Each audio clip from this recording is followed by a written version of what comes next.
اس کے غم میں شریک ہوتا ہے, اس سے اپنی باتیں شیئر کرتا ہے. اور ایک ہمارے میاں ہیں, وہ خاتون بتا رہی ہیں مجھے, ایک ہمارے میاں ہیں. میں نے تحقیق کی, میں نے کہا مجھے پتا چلا کہ وہ جو اتنی عزت دے رہے ہیں نا میاں, اس کی بیوی جاب کر رہی ہے, اپنا خرچہ اپنے بچوں کا خود اٹھا رہی ہے, میاں اپنا خرچہ الگ اٹھا رہے ہیں. اور یہ جو خاتون ہے نا جن کے میاں اتنی عزت نہیں دے رہے, یہ سارا خرچہ خود اٹھا رہے. میں نے کہا آپ کا میاں اس سے کروڑا گنا بہتر ہے. یہ انگریز والے اخلاق ہے تھینک یو کہنے والے, روکڑا خرچ کرنے کا ہے ہی نہیں. اور بھائی تمہارے میاں نے تمہیں گھر دے دیا لے کے, تمہیں گیس بجلی کا, اب ایک تھینک یو رہ گیا اس کی زبان پہ, چھوڑ دو یار, اس میں کیا جا رہا ہے یار. ساری ذمہ داری تمہارے میاں نے تمہاری اور تمہارے بچوں کی اٹھائی ہوئی ہے. تو اب وہ اس طرح سے عزت نہیں دے رہا, دے تو بہت اچھی بات ہے, لیکن اس کی عزت دیکھ کے دھوکا مت کھاؤ. اس کو بولو کہ ایسا کر, تو ایسا کر کے, اچھا بیگم کو بولو کہ ٹھیک ہے, اس خاتون کا شوہر بولے ٹھیک ہے بیگم, اب میں اتنے ہی پیسے تمہیں دوں گا جتنا وہ اپنی بیوی کو دے رہا ہے, اور اس کے بدلے تھینک یو مجھ سے صبح شام 25 دفعہ لے لیا کرو, ہر بات پہ تھینک یو اور عزت دو. عورت تیار ہوگی, عورت کہے گی پیسے دے دیا کرو, بے شک اس سے پہلے 10 گالیاں اور اس کے بعد 20 گالیاں. اگر آپ کا سیٹ آپ کو 25-30 گالیوں کے بعد 50,000 روپے دے, آدمی کہتے ہیں 25 اور دے دے لیکن پیسے دے دے. قربانی تو یہ ہے نا, بہت مشکل ہے, بہت مشکل.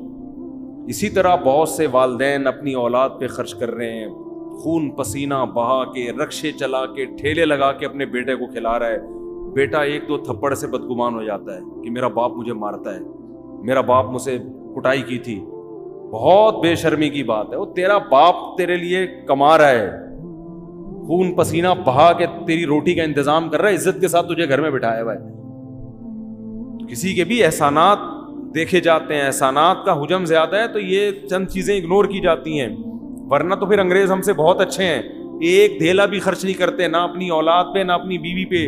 بات کا اسٹائل دیکھو انگریزوں کے, یہ گالیاں ہیں جو ہمارے یہاں چل رہی ہیں, انگلش میں ہوں گی, اتنی بری لگتی نہیں ہے وہ انگلش میں, ٹھیک ہے نا, لیکن کوئی ذمہ داری اٹھانے کے لیے تیار ہے ہی نہیں. ہمارے ایک دوست امریکہ میں, انہوں نے کہا کہ یہاں کسی گوری سے, کم عمر لڑکی سے اگر کوئی انگریز کہہ دے نا میں تم سے شادی کرنا چاہتا ہوں, خوشی سے بے ہوش ہو جائے گی. کیوں؟ اس کو پتا ہے کوئی شادی نہیں کرتا, سب گرل فرینڈ بنا کے مزے اڑائیں گے بس. تو ذمہ داری تو ہمارے ہاں اٹھائی جاتی ہے, ہمارے ہاں مرد اپنے کندھوں پہ بچوں کا بوجھ بھی, بہنوں کا بوجھ بھی, ماں باپ کا بوجھ بھی, اور ایک بھائی اگر بے روزگار ہے اس کا بوجھ بھی, وہ بھی پان گٹکی کے پیسے بڑے بھائی سے لے رہا ہوتا ہے. سارے بوجھ اٹھا کے اگر 8-10 گالیاں روزانہ دے, اس کا حق بنتا ہے کہ گزرتے ہوئے ویسے ہی گالیاں پارسل کر کے جایا کرے. اس کو اتنا تو رائٹ دو نا, اتنا پیسہ خرچ کر رہا ہے بھائی. نہیں آ رہی بات تو رہنے دو, جیسے چل رہے ہو ویسے ہی ٹھیک. تو یہ بھی بڑا مسئلہ ہے کہ آپ کی اولاد کو جو باہر لوگ ہیں وہ کیا کرتے ہیں, خراب. اس زمانے میں بچوں کو باہر دوستیاں لگانے مت دو, بگڑیں گے. ان کو صحیح راستہ دکھانے والے کم ہوتے ہیں, بگاڑنے والے مارکیٹ میں زیادہ ہوتے ہیں. تو ایک وجہ تو وہ ہے کہ ٹینشن آج کل لوگوں کے پاس ہے ہی نہیں نا. تو جب تھوڑی, آپ کو پتا ہے سویڈن میں خودکشی کا ریشو سب سے زیادہ ہے, اور اس کی وجہ یہ ہے کہ سویڈن ٹینشن فری ملک ہے.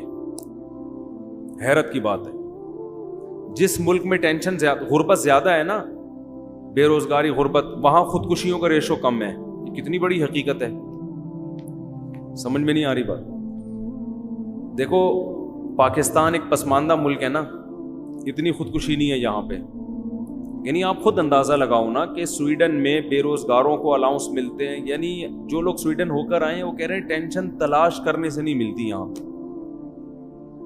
گوگل پہ سرچ کرنا پڑتا ہے بھائی, کسی کے پاس ٹینشن ہو تو تھوڑے دن کے لیے چاہیے. پاکستانیوں کو چاہیے ہوتی ہے نا, وہ پریشان ہو جاتے ہیں, ٹینشن کیوں نہیں. تو اس کے باوجود سب سے زیادہ خودکشی کہاں ہو رہی ہے, اس کنٹری میں. کیوں ہو رہی ہے؟ اس کی وجہ یہ ہے کہ قدرت کی طرف سے ذرا سی کوئی پریشان, قدرت تو دیتی ہے ٹینشن, چاہے آپ کا ملک ٹینشن فری ہو جائے, اللہ کی طرف سے ٹینشنیں آتی ہیں تو وہ برداشت نہیں کر پاتے. برداشت نہیں کرتے تو جا کے وہ لٹکنے کی کوشش کرتے ہیں اور کھمبوں سے چپکنے کی کوشش, اس کا یہ بڑا نقصان ہوتا ہے.